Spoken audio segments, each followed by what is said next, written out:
Please like and subscribe.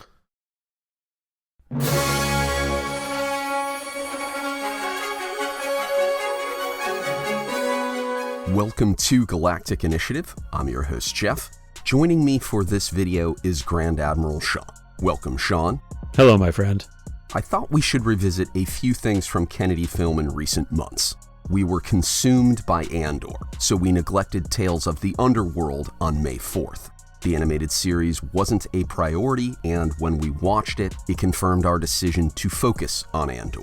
Tales of the Underworld Part 1 followed Asajj Ventress on a short adventure after her resurrection, as revealed or teased in The Bad Batch.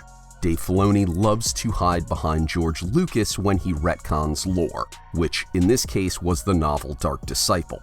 Dave claims George took a fluid approach to canon that, coincidentally, always justifies the survival of Dave's favorite characters.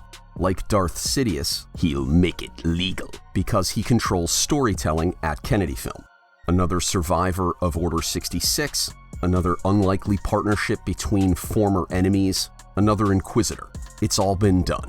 Dave continues to diminish the menace of the Sith and the incredible odds against the Rebel Alliance. For 35 years, Luke and Leia were the galaxy's only hope. Under Disney, the Imperial era had dozens of Force users.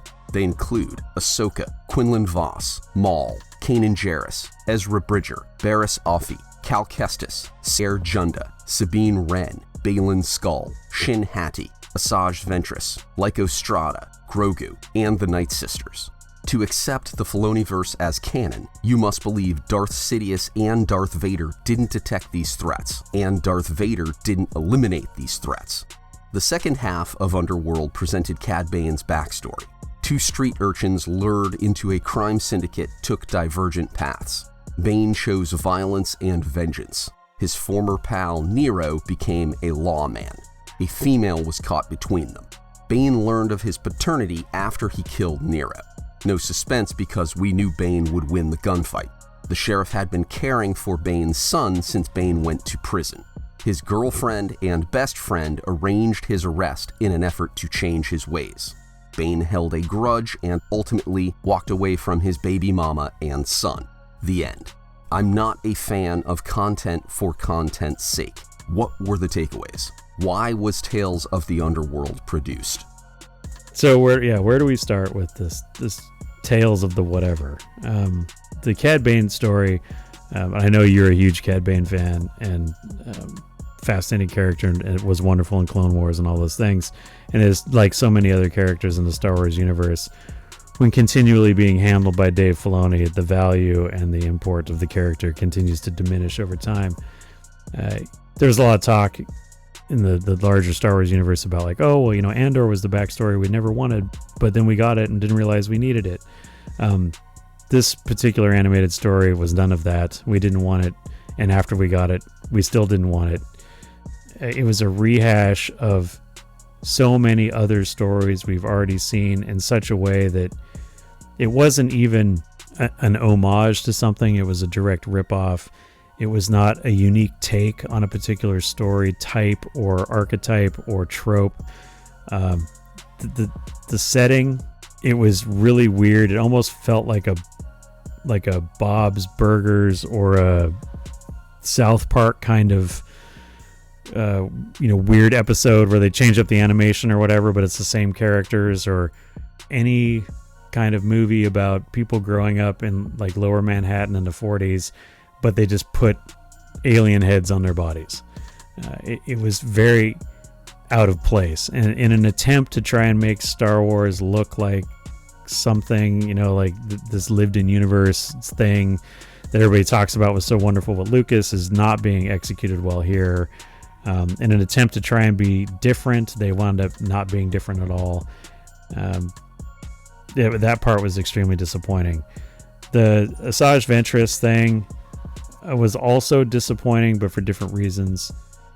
When you and I had talked after the last season of Bad Batch, we had speculated that there was going to be probably a spin-off show with Asajj and Omega, and they were going to go off and have some girl power team and save the universe. But what we got instead was this disjointed thing where Dave Filoni feels like he's clapping back at the fans for the whole why was Asajj Ventress in the Bad Batch episodes, because we were all, she's dead, how did you bring her back? And there was that big argument, and you put out a video about that, discussing whether or not she was truly dead. I think you and I even had a conversation on one of our previous shows about whether or not she was truly dead based on what level of canon you were engaged in, whether you were reading books and comics or whether you were just watching shows. So he's like, I'm going to solve this debate once and for all. So he showed her resurrection. And then we get another one of these Padawans who is escaping Order 66. I'm really over that. And I got into it with a guy, he loves it. He just thinks it's the best thing ever. And he's like, well, you don't think that there was thousands of Jedi in the Jedi Order and you think they were just all killed? And my response to that was, well, yes, because that's what I was told by George Lucas, right? And while I would be willing to suspend my disbelief for the occasional runaway Jedi, over the course of the Kenobi show, the Ahsoka show, the Bad Batch, the various shorts of anime and animation, we've smuggled so many former Jedi and potential Jedi with Padawans through this golden path or whatever that we could have reconstituted the Jedi Order way before Luke Skywalker ever tried and failed in the sequel trilogy. Oh, we've smuggled 75 or 80 Jedi. Well, that's more than enough now to overpower Palpatine. If there's only 2 Sith Lords in the galaxy, Vader and Palpatine, and you have 70-some Jedi stashed away somewhere that can train and organize and get their stuff together and get the Emperor, like, why don't they do that? Because if they are Jedi and if they are trained as Jedi, then we would know, right, that they have this commitment to truth, justice, and being the light and the good in the universe, right, and fighting evil and fighting the Sith. And you would think that they would be motivated to restore order and restore the light side of the Force and reestablish the Jedi Order. But instead, they're all just off doing their own selfish things and hiding and crying a lot. None of it makes any sense. But the Filoni fanboys and the people who are the Disney apologists or whatever just eat it up, and they don't think about the downstream consequences of these convenient stories and plot points. And so now we have Asajj Ventress, who's a former Sith apprentice, just like we have Ahsoka running around, who's a former Padawan. We've got Darth Maul running around, Ben Kenobi living on Tatooine. Like, we have got enough people around that are pretty solid Force users and fighters that we probably could have mounted a pretty solid insurrection against the 2 remaining Sith Lords in the galaxy, and we could have ended this a lot faster than it took just Luke running around trying to figure out how to do stuff. I don't have any big complaints about the animation, but it's none of it serves any larger narrative in a positive way.